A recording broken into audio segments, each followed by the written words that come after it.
Hey. Hey everybody, how you doing? It's John Brewer here with Commissioner Ryan Boylston, and we are outside of docks. And it's a beautiful, beautiful Friday here in Delray Beach. Little plug to Old School Bakery, Billy Himmelrich and the Himmelriches. We love you guys, and I'm gonna sit down and just chat a little bit about what's been going on. How you doing, Ryan? Good. How are you? Good to see you. Yeah. Absolutely. Did you get out to the beach this morning? Not this morning. All right. I'm realizing I'm a real wimp when it comes to the cold. Like my kid's been surfing. There's been little waves every day, and I just can't get it going. I just putting on my Snuggies and. Well, we were in sweatpants, sweatshirts, but we had our skateboards and our scooters out this morning, so we just kind of switched it up. But we were out there this morning. It was beautiful. My goal this weekend is to spend a lot of beach time. I just read that potentially they're dropping the reef. Oh, this weekend? I think so. Oh, okay, yeah, great. John Miller, I think, posted it. Rodrigo Vera Vera is part of that, and they showed a picture of the concrete blocks, and they're going to be right. I think that's a great thing for the city, and it's a great thing for the ecology. Oh, absolutely. Awesome. All right. So, but the reason why we're here is, there's been a lot of stuff going on about docks, and it's been kind of counterintuitive the way things have been voted on, I think, because it looks like you're approving it, but you're not really approving it. Can you kind of clarify that for everybody? Yeah, and it's going to be a little bit of a long story because this has been going on for a while. But you're right. What was funny is an 07 vote, a few weeks ago, and everyone's like, yay, docks was saved. And it's like, well, technically that 07 vote was against kind of saving docks in a way, but it's a lot more complicated than that. So, but if we rewind a year, this whole property goes under contract, and just so for everybody knows, this whole property is docks, Dunkin' Donuts, and everything in between. And next time you're here and you really look at it, it's a lot of land. It's a decent amount. It's a block. It's a decent amount of land. You forget how much space is in between the Dunkin' Donuts and docks. Oh, it's at least from just looking from here, from the end of docks to the beginning of Dunkin' Donuts, 75 yards, 100 yards. Yeah. So it's a decent piece of land, and when I heard this land went under contract, I reached out to city staff and I said. I sat down. Steve Michaels is oddly enough, he's the Sunday District Project guy, same guy. He had a contract in on docks, and I had lunch with him, and he brought his plans, and he slid his plans across the table to me at Sazio's, and I looked at him. Docks was gone. There was a 2-story building here that went to a 3-story, and I think down to a 1, and then a parking lot at the end. And I slid it back across the table to him, and I'm like, I think we need to work on something different. And he said, why? I can do this. I don't even need commission approval to do this. Right. And I said, well, my guess is there's going to be over 100 people, all in the same color t-shirt, probably blue, maybe not, that says Save Docks. And I go, and I'm probably going to be wearing one on the days. Right. So why don't we talk about, I'm not unreasonable, why don't we talk about saving docks? And then what would you need to save docks? I get it. You're going to close on this property, and this is a very valuable corner. I get that. So luckily, the architect he brought with him, or the planner that he brought with him, was really excited about it. They were like, I told you we should do that. So they went back to the drawing board, and they came back with a concept. I don't want to interrupt. Go ahead. Why is docks so valuable? And I know part of this because it's a testament to basically when cars first got invented, and things like Federal Highway, which was I-95 at one point, people realized they could travel outside of their neighborhoods. And that's when McDonald's started. And that's when all these burgers and In-N-Out and all these other burger franchises started. So docks is kind of a hearkening back to a more innocent, the beginnings of industrialization, I guess, maybe for the area. But it became basically a stopping point. If you were traveling down to the Keys, you were going to stop by and grab a burger at docks or things like that. Is that correct? Yeah, we need to save these experiences, right? And Old School Square across the street, yes, it's no longer a square, right? Kids aren't going to school there, but people are still taking classes there, right? Art classes, right? We're still going there for shows. Now, it may not be your kid's pageant, or maybe it is, but it's not a traditional school, but instead it's still a place of gathering. And I think docks, everyone has a story about docks. Yes. I've heard so many of them now. You're coming here from ice cream after playing ball, or I've had more than a few people say they had their first date here. So I just got to grab my memory. Root beer floats with my son when I first got introduced to him when he was about 7, 8 years old. coming from Trinity, we would come down here and grab a root beer float, and yeah, exactly that. There's so many memories that so many people have here. It really, it touches a spot in them. But let's also be honest, the building's challenged. Oh, yes. In the sense that it does need some TLC, it needs some little bit of rehab, and yeah, so absolutely. Can you touch on that too? And you talk to people that say, the burger was better when I was a kid, or the ice cream was colder when I was a kid. Well, there's going to be that, right? So that's the other thing. It's like, oh wait, we have an opportunity and we have a willing party. Remember, this is private property, right? We have a willing party to bring docks up to the standard that I think we all wish it were. And you know what?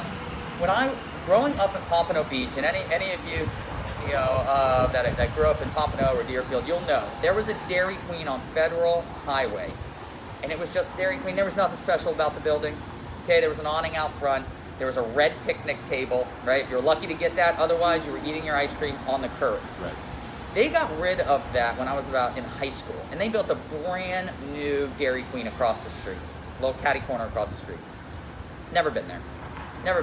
You know, my family, once a year, we'd go down and meet at that Dairy Queen because it was nostalgic, it was special. You grew up in Pompano Beach, you know that Dairy Queen. The new one they built across the street, same ice cream, maybe better ice cream, newer machines, but it didn't matter. Right. It didn't matter, it was over, it was gone, and there was no bringing it back. And that's what I'm worried about, that's what I'm scared about. But it's gonna take collaboration, right. You have someone that owns this now, and that's why we're here today, is because the update is it's no longer under contract. It is now has an owner. It has a brand new owner. This land, and we want to work with them to try to save docks. Right. And I think one of the alternatives, like you said, this is private property. There's some interesting, I guess, variables with the historic designation, and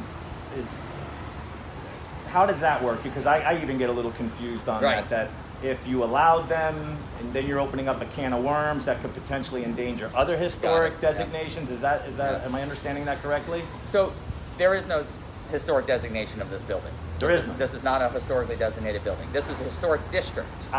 So the overlay this district is a historic district. This building is not a contributing structure, and neither is Dunkin' Donuts, right? So there's nothing that protects this building from being knocked down. And so under the historic district, and then it also has the zoning. And the zoning says what can be built here. And right now, what can be built on this lot, and when I say lot, I'm meaning docks, Dunkin' Donuts, everything in between, right? This block, this lot. Currently today, it can all be knocked down, and they can build 1.0 FAR, Florida area ratio, I'm sure you know, right. FAR. But for those of you that don't know, what that means is they can build one-story building, and in today's time, one-story building can be 20, 30 feet. I mean, it doesn't matter what the height is, because actually the height, oddly, is the limit on height is like 50 feet, or 40, 50 feet. So, but they'd have to stay to one story, and they could do the whole lot one story, one long-running one-story building. Or they could do 2 stories on half of the lot, right? That's 2.0 FAR. And then do 0 on the other half, meaning they'll do a parking lot, and that still averages out to 1.0 FAR. Gotcha. Right?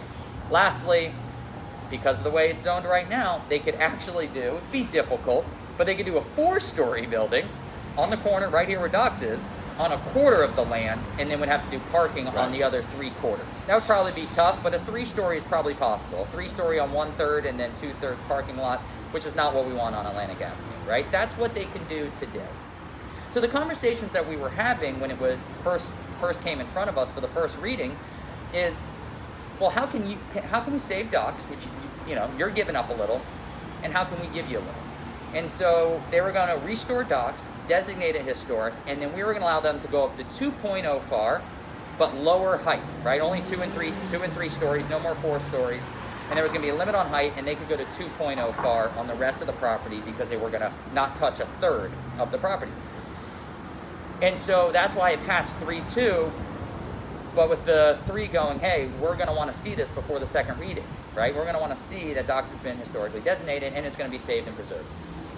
Unfortunately, and I was surprised a few days before the second reading, there was no way for both parties to make that happen. I sat down with our city attorney and our staff, and they said there's just no way that it's not contract zoning. You can't say, hey, if you do this over here, we'll do this over here. And at that time, we're dealing with the applicant. who hasn't closed on the property yet. Right? Because the closing of the property is tied to whether or not they get the contingent on the rezoning. Right. And the current property owner at that time, he's not going to designate it ahead of time, because what if it all falls through? Right. And he just designated docks and just, is out millions and millions of dollars. On that note, yeah. Isn't that kind of a move sometime by developers to lock up a property and then make it contingent on the zoning? So, like, one of the arguments I've heard is, well, what if he comes in and says he wants to do that, but then switches once he gets everything done? How do you hold their feet to the fire? Well, one of the biggest ways is making sure that they historically designate this building. Gotcha. Right? Ahead of time. So basically in that second reading, we were told what we talked about doing, there's no way to do it with it being legal, right? With it not being contract zoning, right? So that's why it failed 05, 05. 05. It failed across the board. And that's because we couldn't do what we wanted to do. Since then, the applicant moved forward and went ahead and purchased the property even without the contingency of rezoning. He's closed on the property, he now owns this. Now the applicant and owner are the same person. So on Tuesday night, I asked to reconsider the project, but only after they have historically designated docks. So we don't have to reconsider it anytime soon. We actually don't have to really reconsider it ever. So before B, A has to happen. A has to happen. And we're even taking it a step further, and this is what I'm really excited about, is rather than just talk about designating and historically preserving docks, which, by the way, there's some really great ideas for what they want to do here, right? Keeping the ice cream, keeping the burgers, but they actually want to put seats inside docks.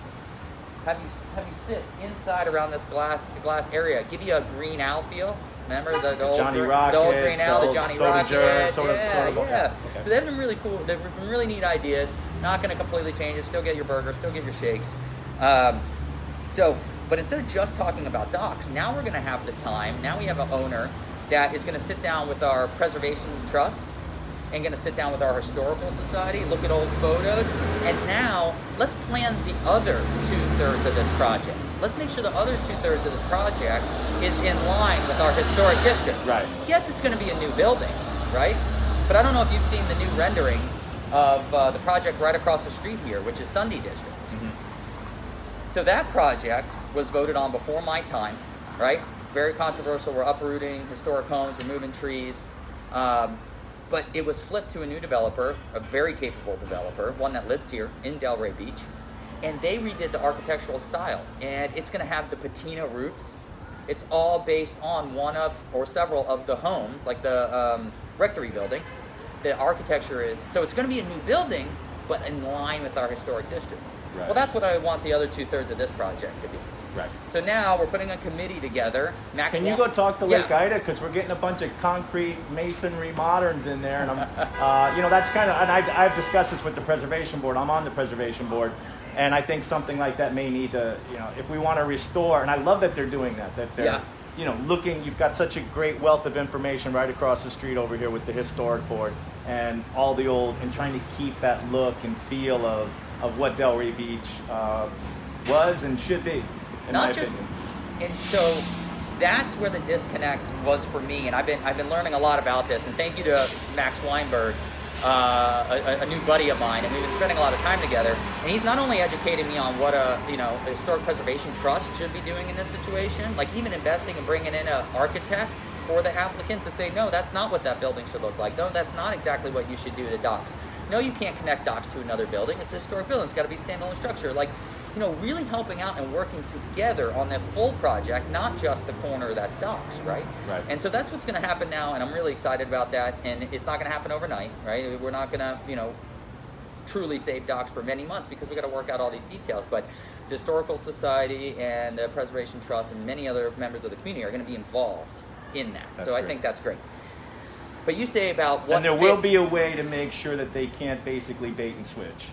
And I think that's most citizens. So what? People that are watching at home, or people that are taking taking a look, but not understanding how the quote unquote sausage gets made, so to speak. There is going to be a way to hold them accountable so that they can't basically bait and switch. Exactly. And we're gonna sign a development contract, ideally, with the city, and they're going to run in parallel. The historical designation of docks and the site plan approval for the other 2/3 are going to run in parallel. Simultaneously, okay. Literally going to the historic board on the same night. Literally going to city commission after that, right, on the same night. And guess what? You don't get the historic board, approval. Good luck coming to city commission in Delray, right? So they're going to run in parallel together, and there's going to be a signed contract on what you're going to do and what we're going to do to make this happen. This is the only way it can happen. Okay. If the applicant wants to go ahead and build what they want to build here, as long as it's 1.0 FAR, they can do that, and docks can come down. Yeah, we still have to approve it as a city, but if we don't, we have no leg to stand on why someone wouldn't be allowed to knock down their own building when it's not historically designated. Right. Right, and we can't historically designate it, for them. So this is a better approach. More communication, more collaboration, and let's all slow down. So it's too important. It's too important of a corner. Let's all slow down. But you brought up a really good point. What's right for Delray Beach? Yet you mentioned a very specific neighborhood, which is Lake Ida.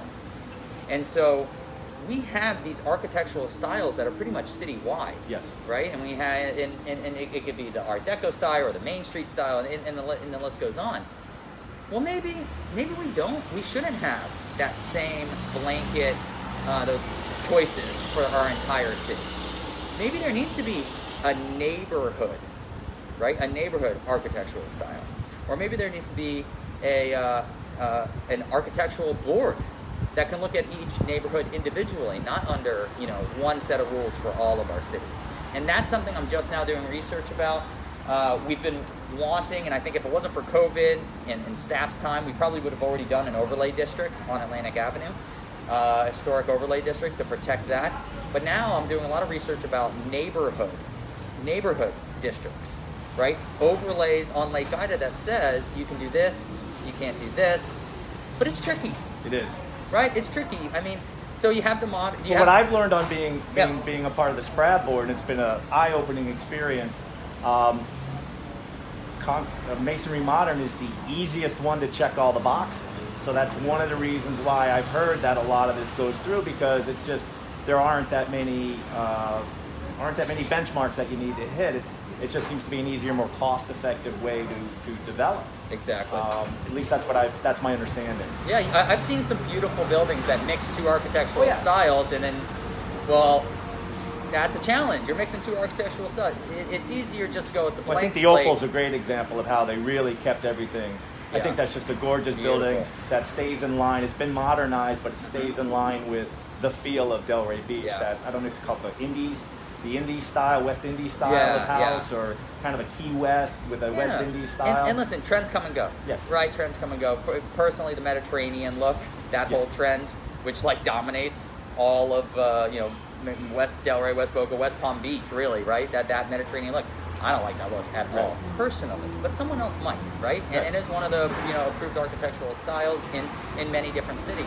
So you see that uprise, and now you don't see a lot of those. And then we had the kind of the Caribbean Bohemian, style with the brightly colored houses with the metal roofs. Those started popping up a few years ago, and now we're in this modern swing. And so, how do you protect the neighborhood from something that's trending and people want? The houses are selling; they want this style, right?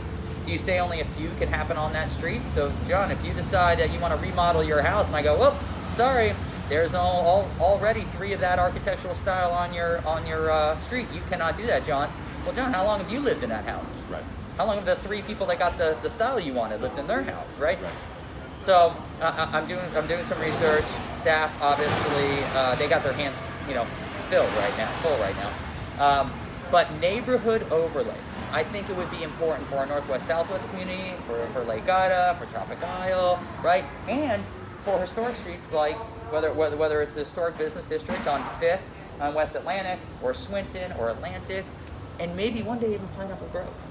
Right. Which is wild to think that we'd be doing that to Pineapple Grove, but look how much has changed in 20 years. So that's something I am looking into, and because I hear the comments about the sugar boxes, the popping up in Lake Ida, and obviously I live just a few streets away from you, but they're selling.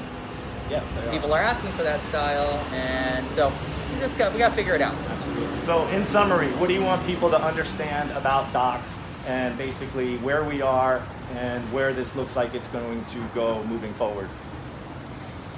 we're all gonna work together. That's what we have to do, right? And there's a lot of misinformation out there that goes, oh, they're not gonna save docks. Oh, they're gonna save docks. Oh, they're eating into the historic district. At no point are we eating into the historic district. At no point we were gonna redo those boundaries.